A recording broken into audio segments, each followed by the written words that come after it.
You're scrolling through your phone at 3 in the morning again, the blue light burning your eyes, and you can't even remember what you're looking for anymore.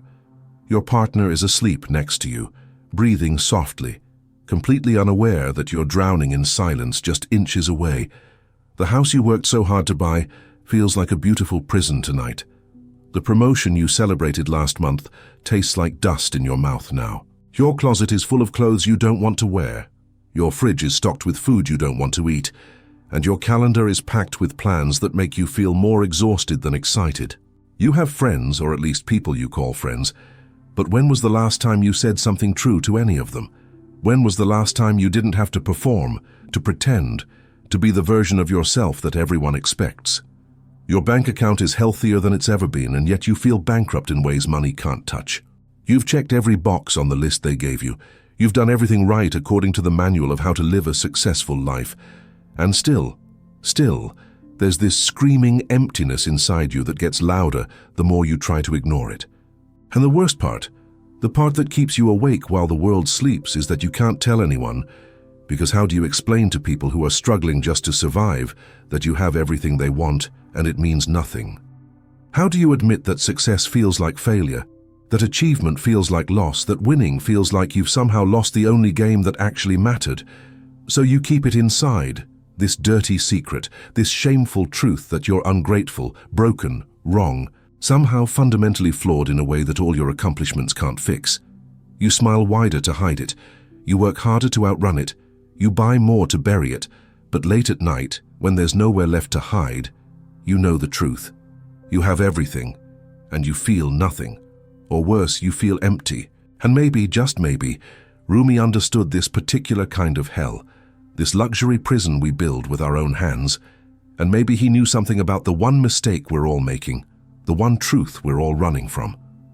There's a moment that happens to almost everyone, though we rarely talk about it. It's that moment when you finally get the thing you've been chasing for years.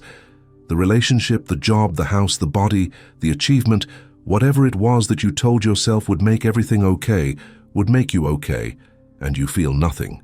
Or worse than nothing, you feel the sudden terrifying realization that the finish line you've been running toward was a mirage, that the promised land is just another wasteland with better furniture. You stand there in your new apartment with the view you always dreamed of, or you sit in your new car that still has that leather smell, or you look at the ring on your finger, or the degree on your wall, or the number in your bank account, and instead of the joy you expected, instead of the satisfaction you were promised, there's just this hollow echo, this empty room inside you where celebration should be. And for a moment, just a moment, you let yourself feel the full weight of that disappointment, the crushing realization that you climbed the mountain and there's nothing at the top, that you won the prize and it's empty, that you reached the destination and you're still lost. But here's what happens next, and this is where most of us make the fatal error, the mistake that Rumi spent his entire life trying to warn us about.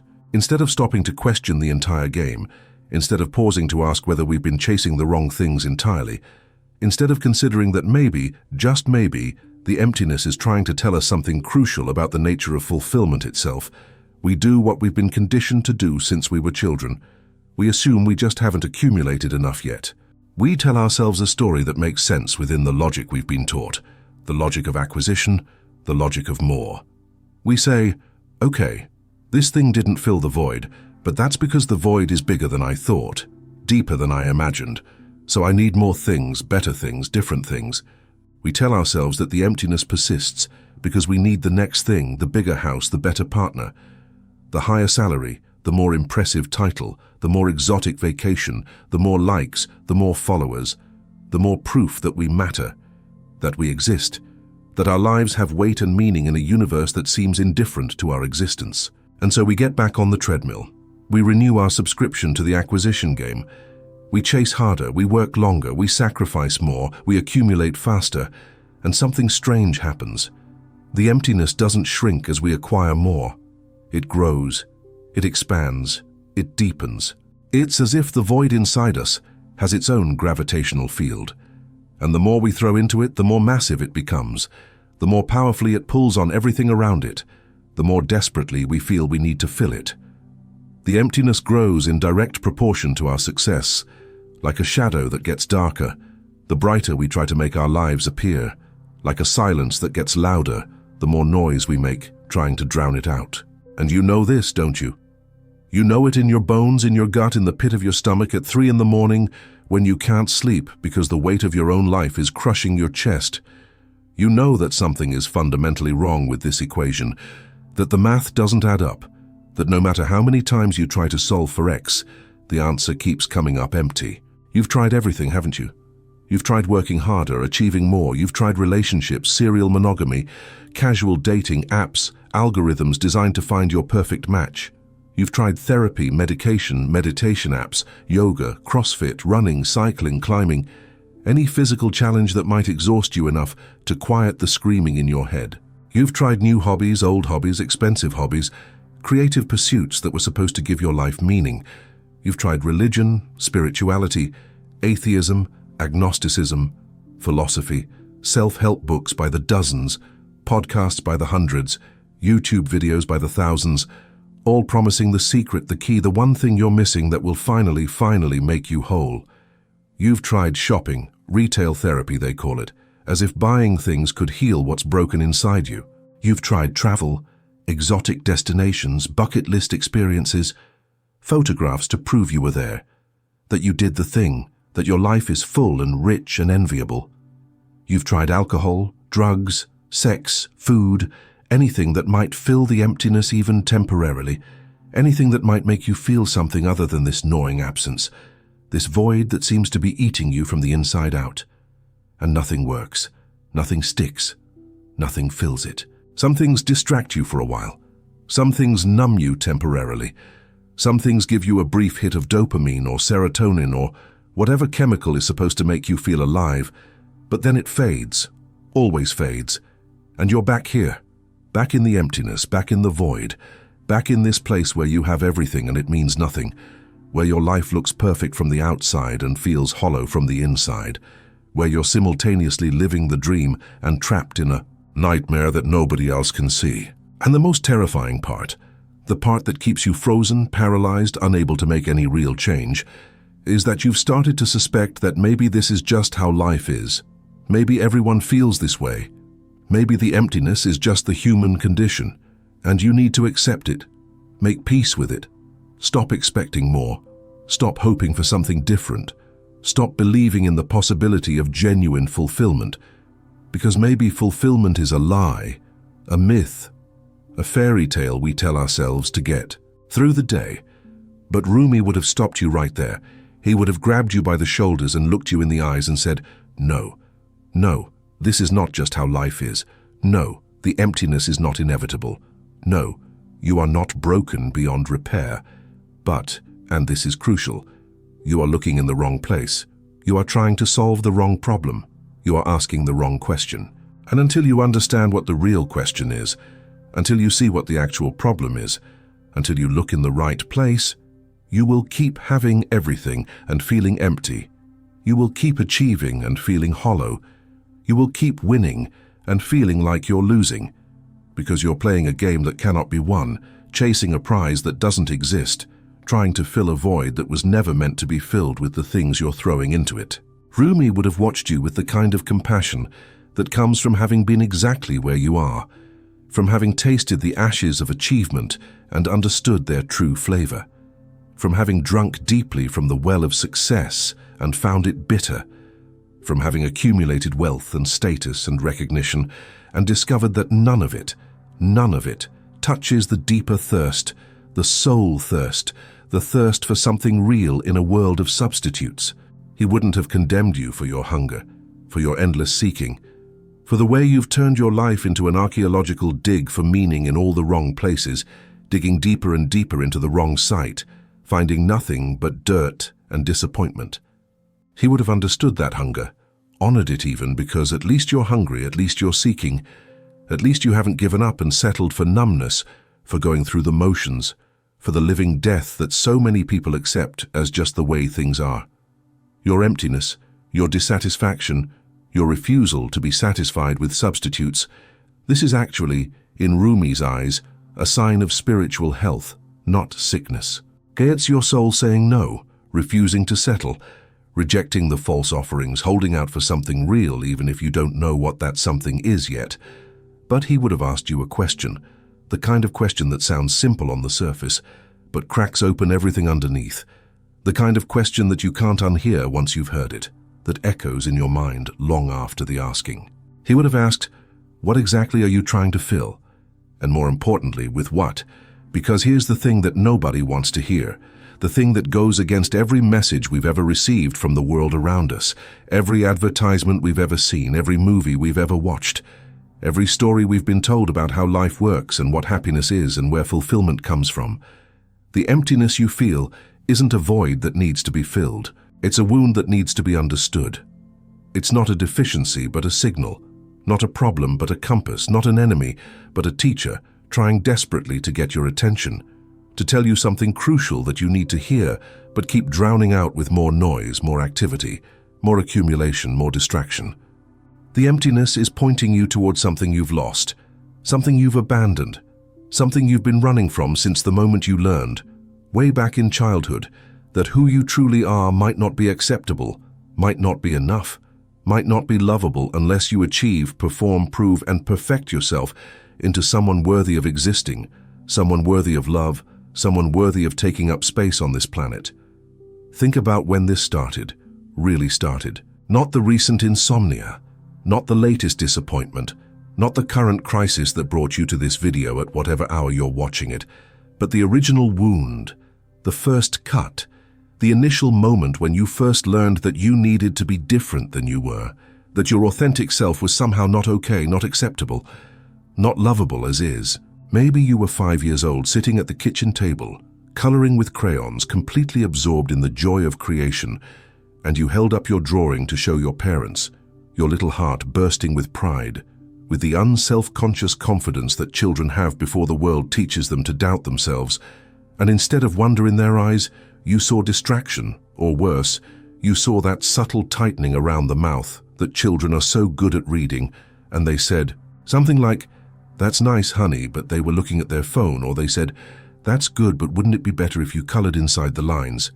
Or they didn't say anything at all, just put the drawing on the fridge with all the others and went back to whatever was more important than your offering of love. And something in you understood, even if you couldn't articulate it, that your authentic expression, your genuine joy, your real self, wasn't quite enough, wasn't quite right, needed to be modified, adjusted, improved, perfected, before it would be truly worthy of attention, of love, of mattering.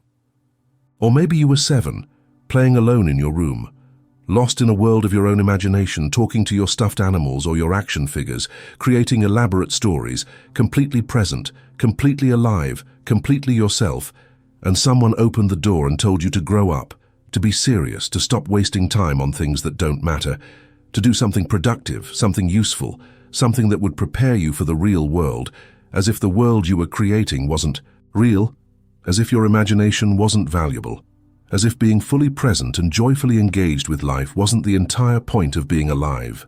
And you learned in that moment and in thousands of moments like it, that who you naturally were, what you naturally loved, how you naturally engaged with the world, this was childish, foolish, something to outgrow, something to be ashamed of, something to leave behind in the process of becoming a proper adult, a productive member of society, someone serious and important and worthy of respect.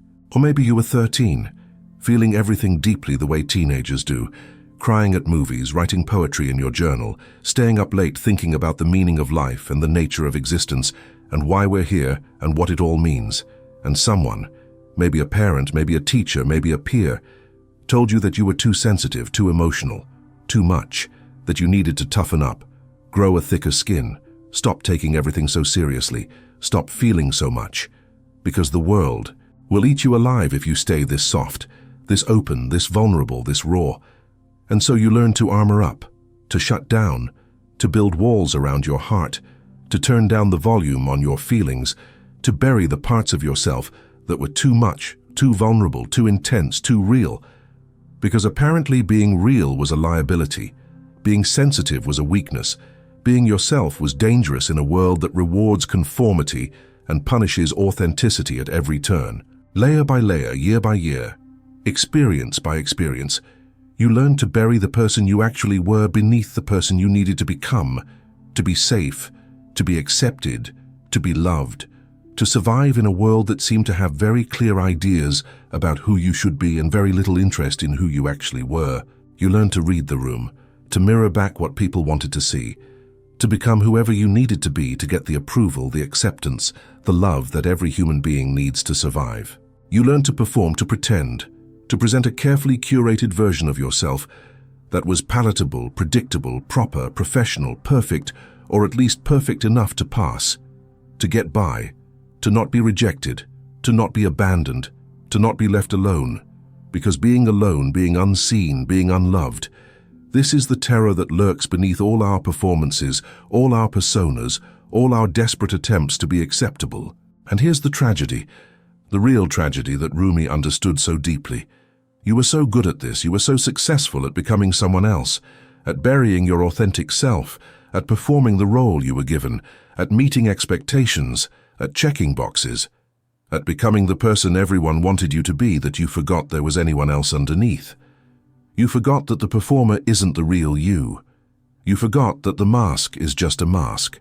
You forgot that beneath all the layers of adaptation and accommodation and people-pleasing and perfection-seeking, there's someone real, someone authentic, someone who existed before you learned to betray yourself for survival, for acceptance, for love.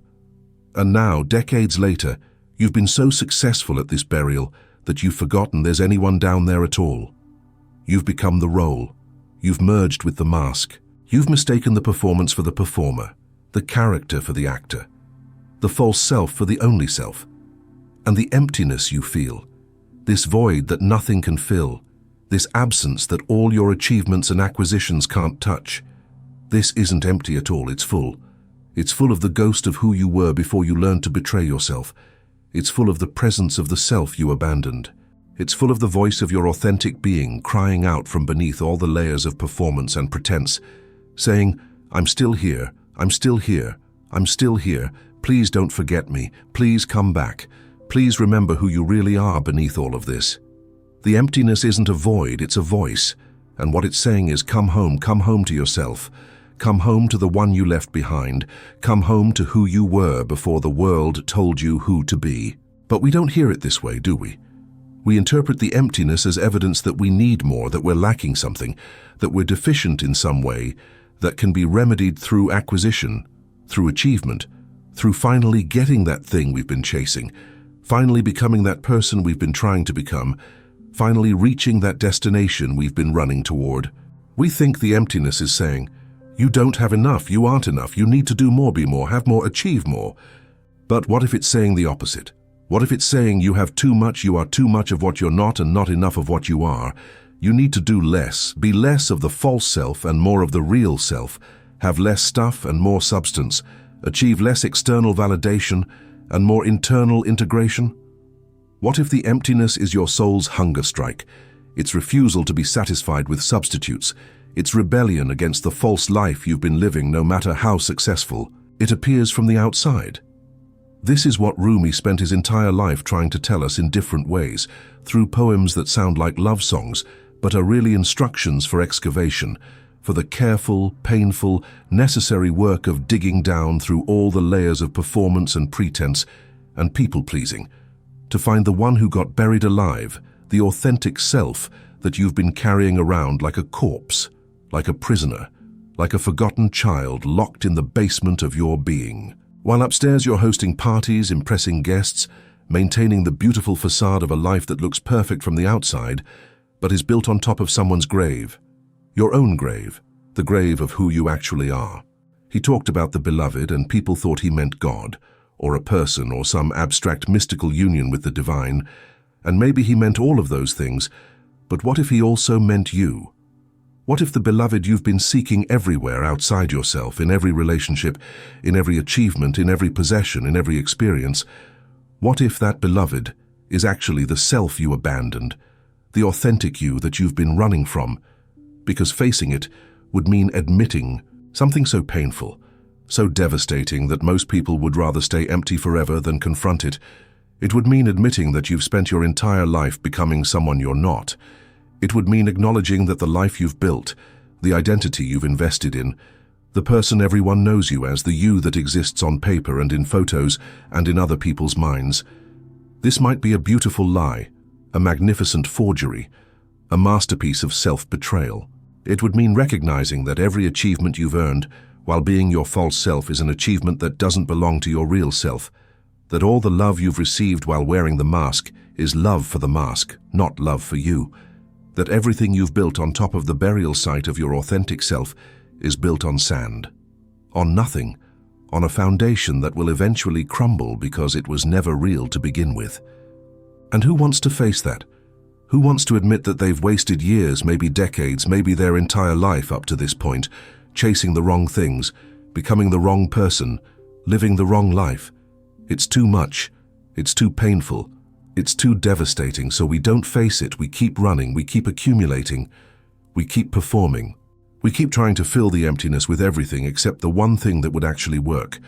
Coming home to ourselves, reuniting with the abandoned self, bringing the buried one back to life.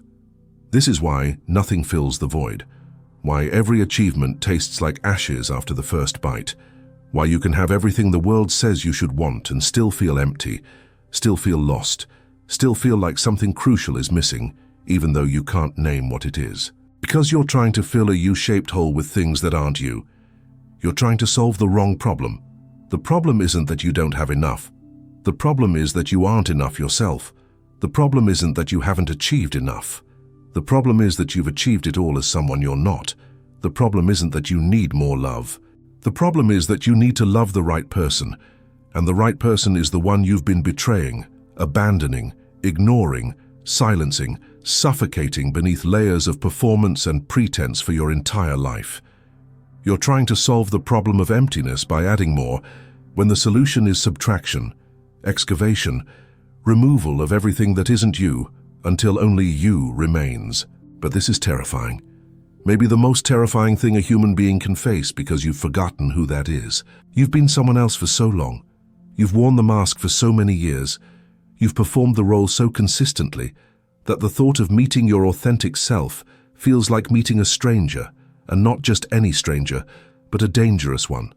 The one who might ask you to give up everything you've worked for, everyone you've tried to please, every version of success you've been chasing, every identity you've built, every relationship that's predicated on you being someone you're not, every achievement that belongs to your false self rather than your real self.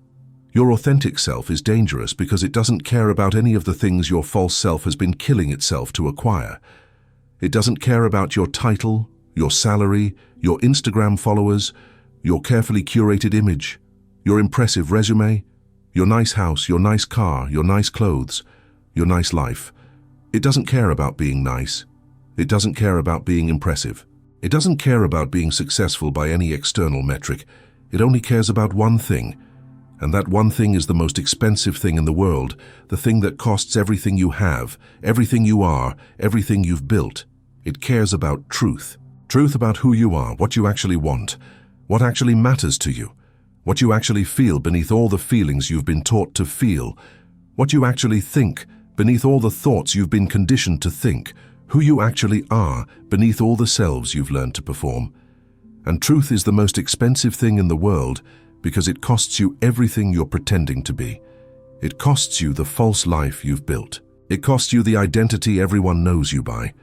It costs you the relationships that only work because you're not yourself in them.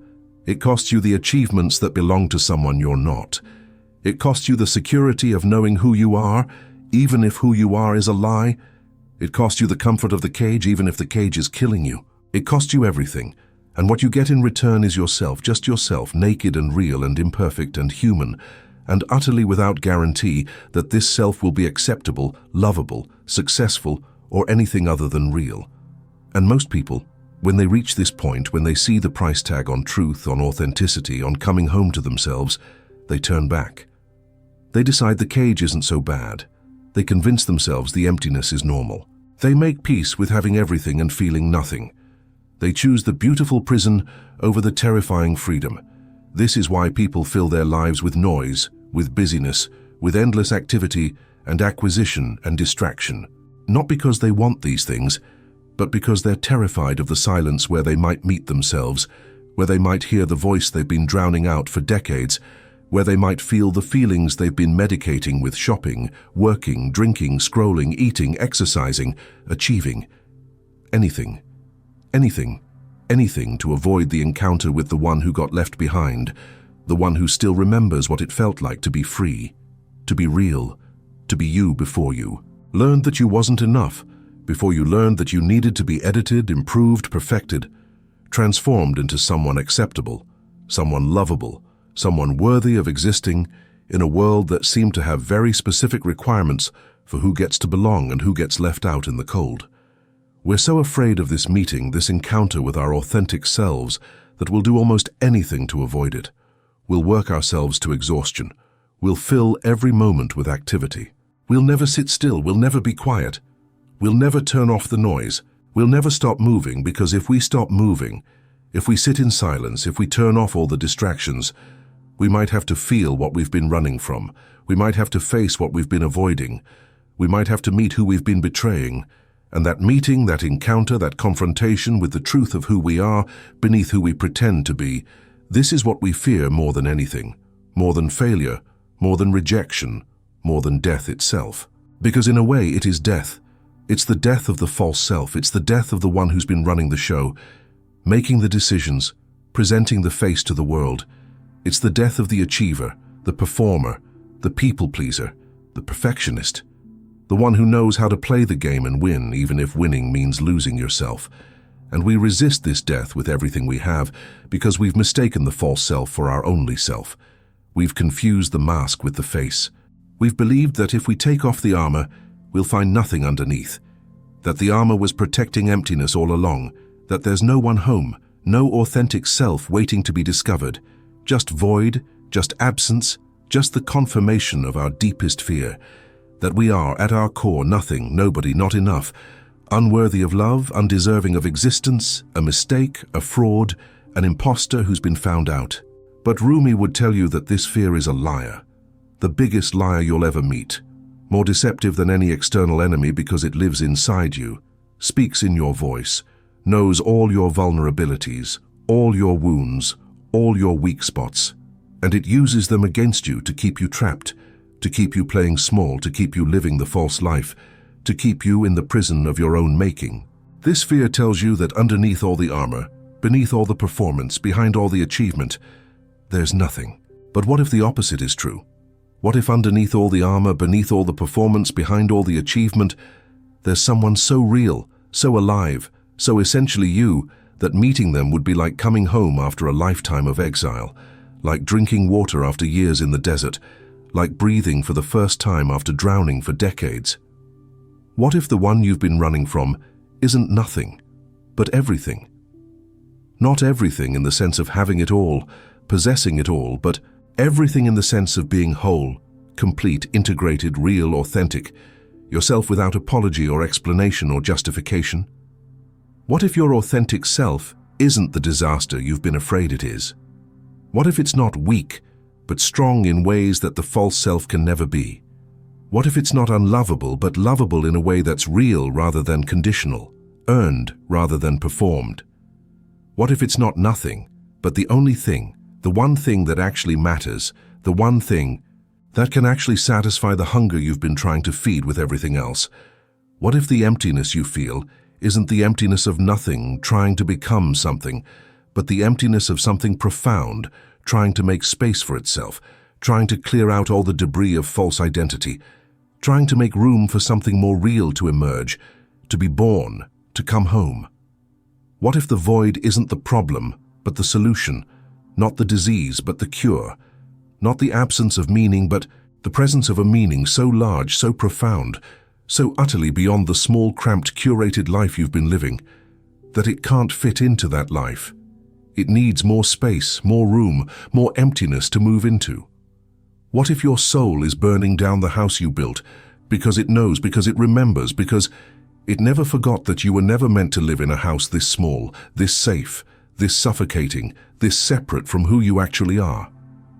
What if the emptiness is actually spaciousness, the void is actually potential, The absence is actually presence trying to make itself known in the only way it can, by clearing out everything that isn't real to make room for what is. I need to pause here for a moment, because I know some of you watching this right now are carrying this exact weight, this specific torture of having everything and feeling nothing, and you've been carrying it alone for so long that you've forgotten how to even name it anymore.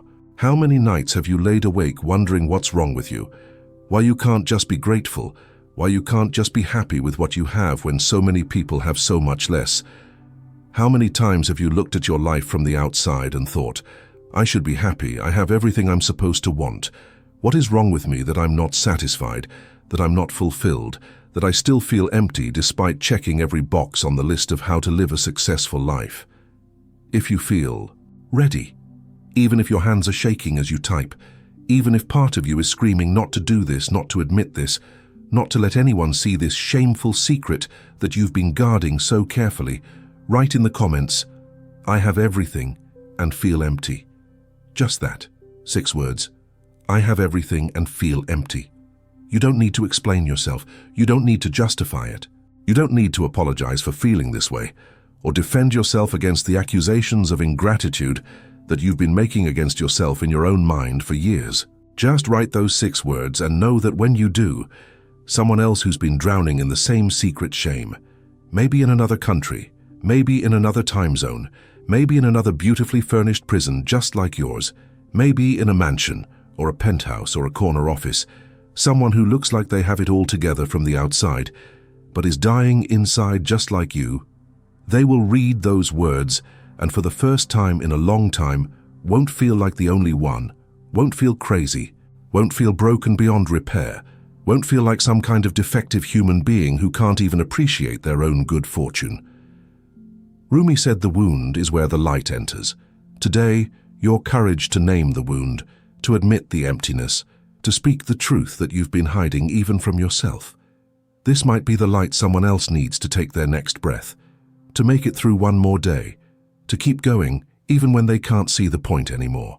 And for those of you who aren't ready to comment yet, who still need to hold this close, who aren't quite ready to make it real by putting it into words, that's sacred too. Your silent presence here matters. There's eloquence in your silence. There's courage in your listening. Rumi teaches us that there's a place beyond right and wrong, beyond should and shouldn't, beyond grateful and ungrateful. And maybe that's where you are right now, in that field beyond judgment, where you can simply be with what is, where you can feel what you feel without needing to explain it, or justify it, or fix it, or change it just yet. The path Rumi points to isn't about adding more to your life. It's about subtraction. It's about excavation. It's about the sacred, difficult, necessary work of removing everything that isn't you, until only you remains. But this is terrifying, maybe the most terrifying thing you'll ever do, because you've forgotten who that is. You've been someone else for so long. You've worn so many masks for so many years. You've performed so many roles so convincingly that the thought of meeting your authentic self feels like meeting a stranger.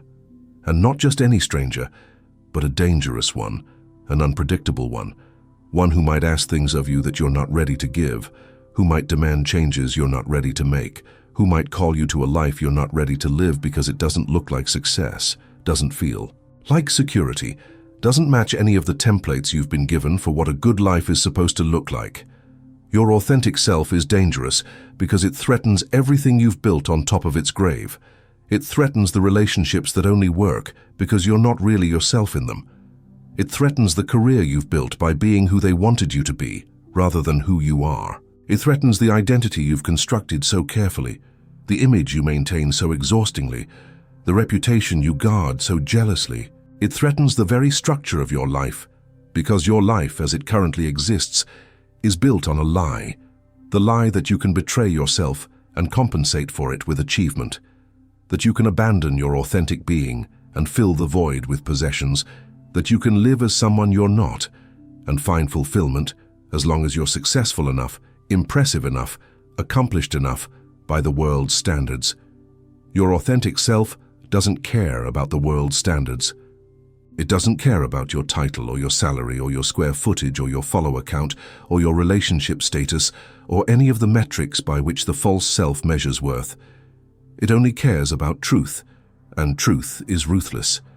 Truth doesn't care about your comfort. Truth doesn't care about your security. Truth doesn't care about your carefully constructed life. Truth only cares about being true, being real, being authentic, being you without all the editing and filtering and curating and performing that you've been doing since childhood.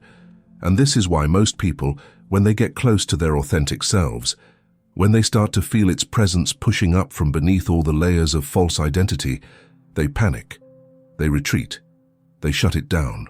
They go back to the familiar prison of the false life, because at least there they know who they are, even if who they are is a lie. At least there they know the rules, even if the rules are killing them. At least there they have a map, even if the map leads nowhere but to more emptiness. But what if you didn't retreat this time? What if you kept going?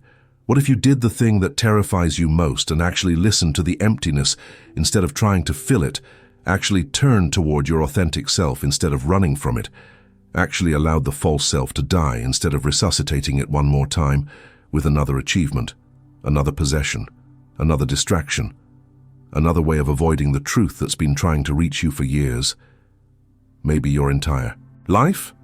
What would happen? What would you find? Who would you be? Rumi would tell you that what you'd find isn't nothing. It's not emptiness in the sense of void, of absence, of lack. It's emptiness in the sense of spaciousness, of potential, of freedom from all the false identities you've been carrying like weight, like armor, like chains. It's emptiness in the sense of being empty of everything that isn't essentially you, being clear of all the clutter and debris and false beliefs and borrowed opinions and second-hand dreams that have been taking up space in your psyche for decades. It's emptiness in the sense that a room is empty when you've cleared out all the furniture that doesn't serve you anymore, all the decorations that aren't your taste, all the stuff that belongs to someone else's idea of how you should live. And in that emptiness, in that cleared space, in that room that's finally empty of everything that isn't you, something can emerge, something can be born, something can come home that's been waiting in exile for your entire life. You, the real you, the you that existed before the world got its hands on you and told you who to be, how to be, what to want, what to value, what to chase, what to become. This you, this authentic self, isn't something you need to create or achieve or become. It's something you need to uncover, to remember, to return to. It's something you already are beneath everything you've learned to pretend to be. It's your original face, as the Zen teachers call it. The face you had before you were born, before you learned to smile when you didn't want to, before you learned to laugh at jokes that weren't funny, before you learned to nod when you disagreed, before you learned to say yes when you meant no, before you learned to be someone other than yourself to survive in a world that seemed to require conformity as the price of admission, as the cost of belonging, as the fee for being allowed to exist, without being rejected, abandoned, cast out into the cold. And this you, this authentic self, when you finally meet it, when you finally allow it to emerge from beneath all the layers of performance and pretense, it's not perfect, it's not impressive, it might not be successful by any external standard. It might be weird, odd, strange, different from what you expected, different from what you wanted, different from the ideal image you had in your mind of who you'd be once you finally found yourself.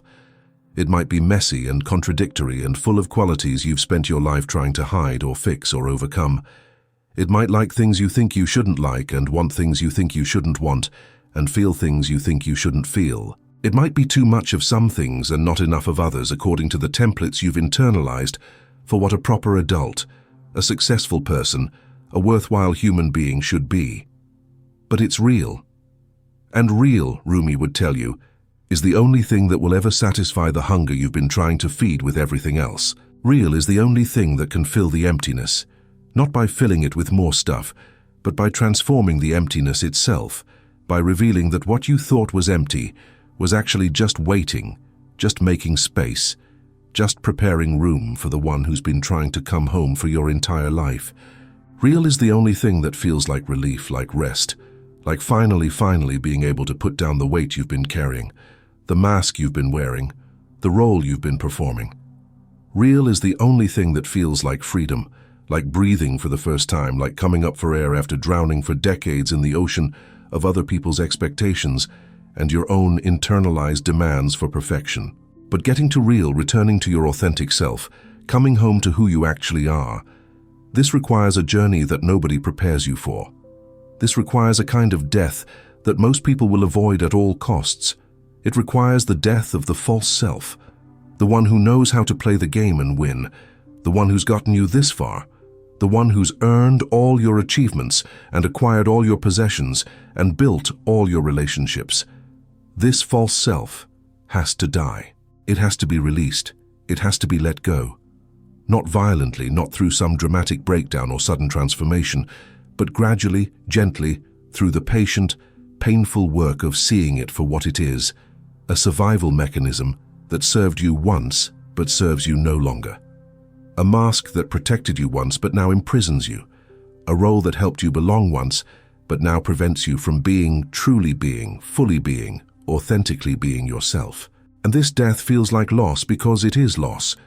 You lose the person everyone knows you as. You lose the identity you've invested in. You lose the certainty of knowing who you are, even if who you are is someone you're not. You lose the security of the cage, the comfort of the familiar, the predictability of the performance. You lose relationships that only worked because you weren't yourself in them. You lose career momentum that was predicated on you being who they wanted rather than who you are. You lose the approval of people who only approved of your mask. You lose your place in hierarchies that were measuring the wrong things anyway. You lose, and the losing feels like dying because, in a sense, you are dying, the false self is dying. And even though you know intellectually that this false self isn't you, it's worn your face for so long, it's spoken in your voice for so many years, it's lived your life so convincingly, that its death feels like your death. Its loss feels like your loss. Its mourning is a real mourning, a genuine grief, a legitimate sorrow that needs to be felt, honored, allowed, not rushed, passed or minimized or dismissed as unimportant just because what's dying needed to die. Rumi would sit with you in this grief. He would hold space for this mourning. He wouldn't rush you past it with platitudes about how it's all for the best, how you'll be better off, how the real you is so much better than the false you. He'd let you feel what you're feeling. He'd let you grieve what you're losing. He'd acknowledge that even necessary deaths are still deaths, even outgrown skins still hurt when they're shed, even prisons can feel like home when you've been in them long enough. And leaving home, even a home that was hurting you, is always hard, always scary, always feels like a risk, a gamble, a leap into the unknown with no guarantee that there's anything on the other side to catch you. But he'd also tell you when you were ready to hear it, when the grief had been felt and honored and given its due, that on the other side of this death isn't nothing. It's not void. It's not absence. It's not the emptiness you feared. On the other side of the death of the false self is the birth of the real self, and this birth, like all births, is messy and painful and scary and beautiful and worth it, so worth it, worth every loss, every death, every moment of terror and grief and confusion on the way there. Because what's born, what emerges, what comes home when the false self dies and the real self is allowed to live, this isn't just a different version of you. It's you, the you that was always there beneath all the layers, the you that never really left even though you abandoned it, the you that waited patiently, faithfully, hopefully for your return, for your remembrance, for the day when you would finally stop running and turn around and see it and say, "Oh, there you are. I've been looking for you everywhere. I've been trying to fill your absence with everything else. How could I have forgotten you? How could I have left you behind? Welcome home. Welcome home, welcome home."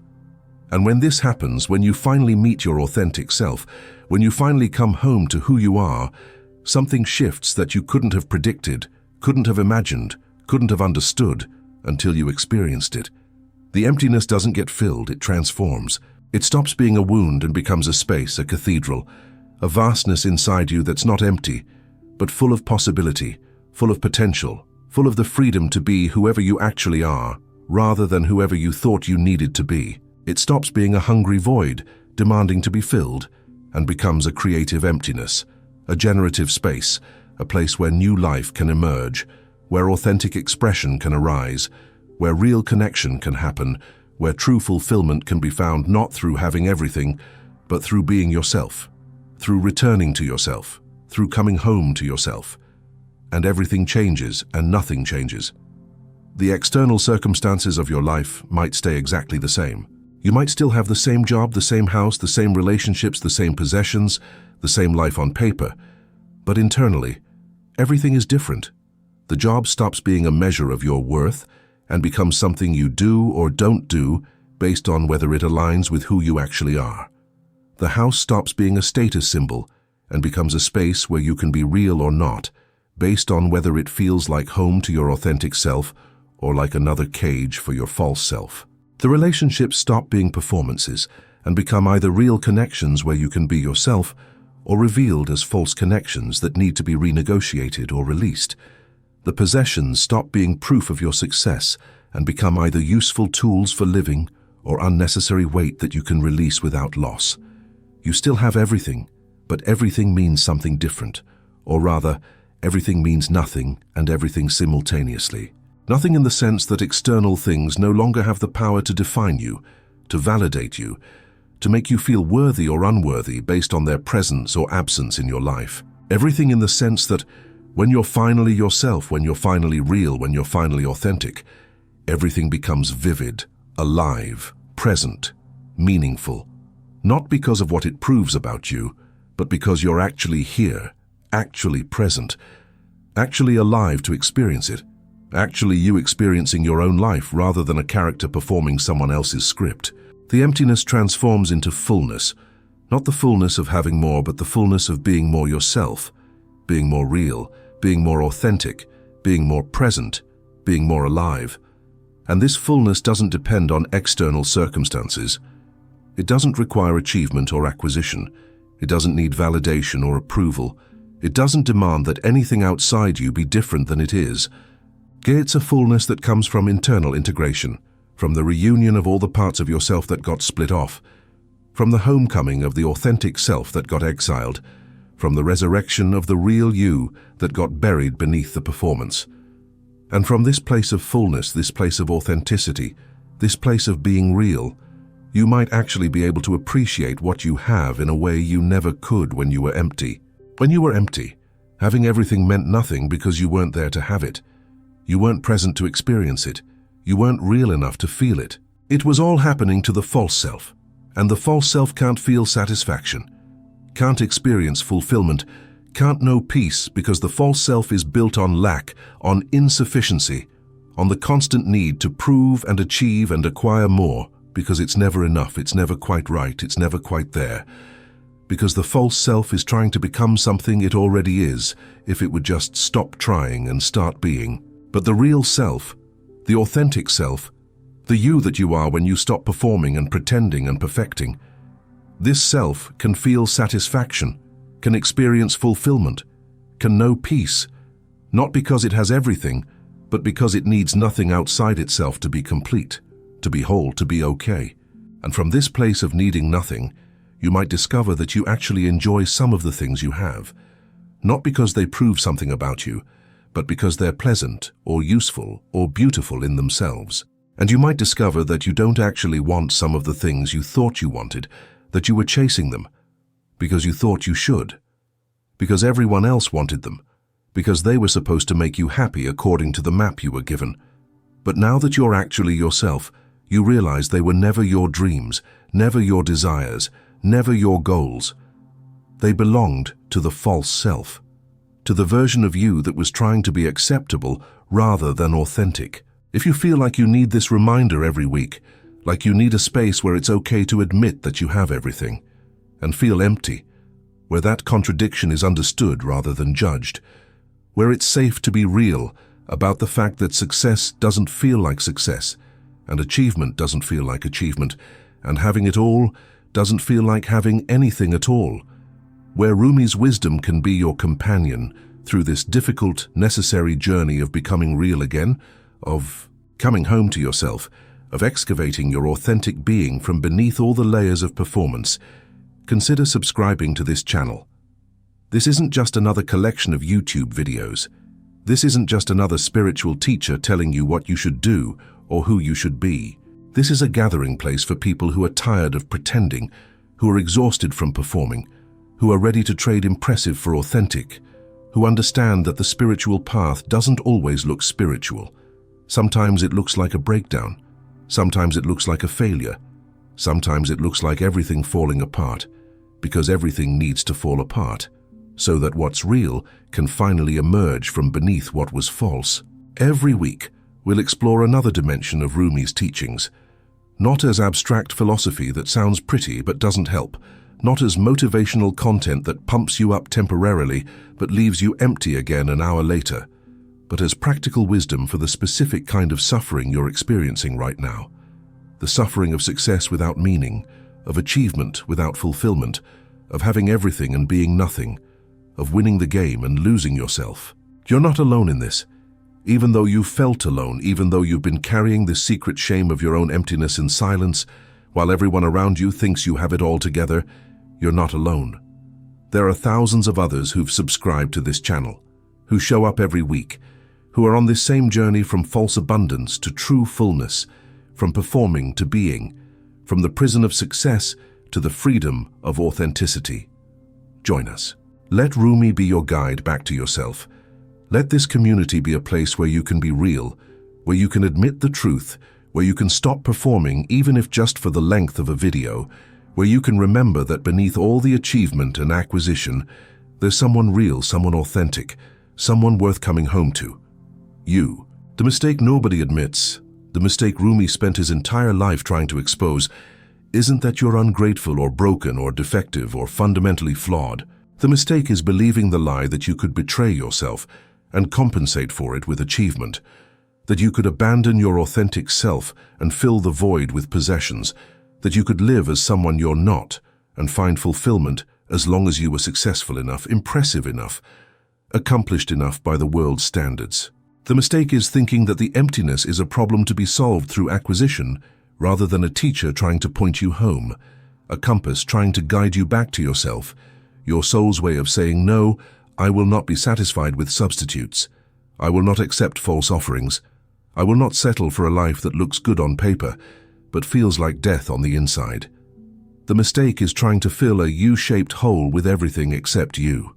The mistake is searching for yourself everywhere except the one place you actually are, which is right here, right now, beneath all the layers of performance and pretense, beneath all the masks and roles and identities you've tried on and worn and become, beneath all the ways you've twisted yourself into shapes that win applause but cost you your soul.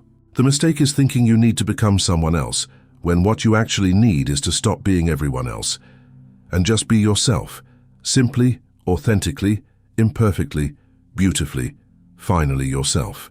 Rumi spent his entire life pointing at this truth, dancing around it, singing it, shouting it, whispering it, trying every possible way to get through to people who are making the same mistake you're making, the mistake of seeking the beloved everywhere outside themselves when the beloved was right here all along, waiting to be remembered, waiting to be returned to, waiting to be reunited with. You are what you're seeking. The fulfillment you're chasing is the fullness of being yourself. The love you need isn't out there in some perfect relationship. It's in here, in the relationship with the self you've been betraying. The meaning you're searching for isn't in some grand achievement or perfect circumstance.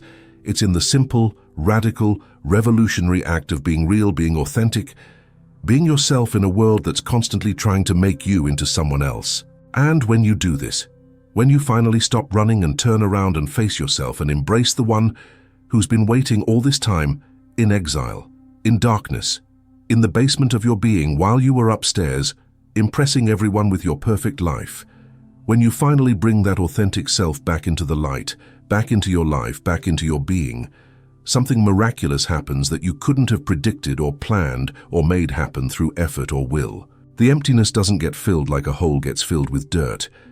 It transforms like a caterpillar transforms into a butterfly, like ice transforms into water, like winter transforms into spring. It becomes something else entirely, something you couldn't have imagined when you were in the middle of it, couldn't have believed was possible when you were drowning in it, couldn't have trusted was coming when all you could feel was the void. The emptiness becomes spaciousness. The void becomes potential. The absence becomes presence. Not presence of more stuff, more achievements, more external validation, but presence of you, actual you, real you, authentic you, finally here, finally home, finally real, after years or decades of being absent from your own life, performing someone else's script, living someone else's dream, becoming someone else's version of success. You stop needing to have everything because you've become everything you need. You stop seeking completion outside yourself because you've found wholeness within yourself.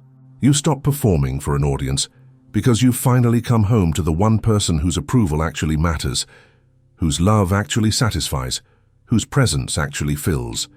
You, the real you, the you that existed before the world told you who to be, the you that will still be here when everything else falls away, the you that Rumi knew was worth every loss, every death, every moment of terror on the path, from false abundance to true emptiness, to the fullness that comes from finally being real. This is the journey, this is the path, this is what Rumi was trying to tell us across 8 centuries, across languages and cultures and religions. What every mystic who's ever lived has tried to communicate in their own way, with their own words, through their own traditions. Come home, stop running, stop performing. Stop trying to fill the void with things that can't fill it, because the void isn't asking to be filled, it's asking to be understood, it's asking to be listened to, it's asking to be honored as the teacher it is, the guide it's trying to be, the compass pointing you back to yourself. Turn around, face yourself, embrace the one you've been running from, die to who you thought you needed to be. Be reborn as who you actually are. It won't be easy, it won't be quick, it won't be comfortable, it won't look like success to anyone watching from the outside. And that's exactly how you'll know it's real, because real doesn't care about looking good, doesn't care about impressing anyone, doesn't care about meeting expectations or fitting templates or checking boxes or being acceptable. Real only cares about being real, being true, being authentic, being you. And you, the real you, the authentic you, the you that's been buried beneath all the performance and pretense for all these years, is not nothing, is not empty, is not the void you feared you'd find if you stopped performing long enough to look. The real you is everything. Not everything in the sense of having it all, possessing it all, achieving it all, but everything in the sense of being whole, being complete, being integrated, being real, being authentically yourself without apology or explanation or justification or performance. The real you is what you've been seeking in every relationship, every achievement, every possession, every experience. The real you is the beloved Rumi wrote about, the treasure buried in your own backyard, while you were off searching the world for gold. The real you is what will finally satisfy the hunger you've been trying to feed with everything else. The real you is home, and you've been homesick your entire life without knowing it, trying to cure your homesickness by going everywhere except home, by being everyone except yourself, by having everything except what actually matters, your own presence in your own life, your own authenticity in your own being, your own truth in your own heart. Come home. The door is open. It's always been open. You're the one who left. You're the one who can return. You're the one who's been carrying the key all along. You just forgot where you put it, forgot what it opens, forgot that there's anywhere to return to, because you've been gone so long, been someone else so consistently, been performing so convincingly, that you forgot there was ever anyone else to be, anyone real beneath all the pretending. But there is. There's you, the real you, the authentic you, the you that's been waiting patiently, faithfully, hopefully for this moment, for this return, for this reunion, for the day you finally stop having everything and start being yourself, for the moment you finally trade the prison of success for the freedom of authenticity, for the instant you finally realize that you've been carrying the emptiness not because something's missing, but because someone's missing. You, the real you, the only you that actually matters, the only you that can actually fill the void, not by filling it, but by transforming it, by revealing that what looked like emptiness was actually just making space, just clearing room, just preparing for the homecoming, for the return, for the resurrection of the one who got buried alive beneath all your achievements, all your possessions, all your performances, all your attempts to be someone worthy of love when you were already worthy, already lovable, already enough, already everything, already home. You just forgot. You just left, you just got lost. But now, maybe now you can find your way back. You can come home. You can finally be yourself and discover that yourself is exactly what you've been seeking everywhere else, exactly what you need to fill the emptiness. Exactly enough, exactly right, exactly you. Right.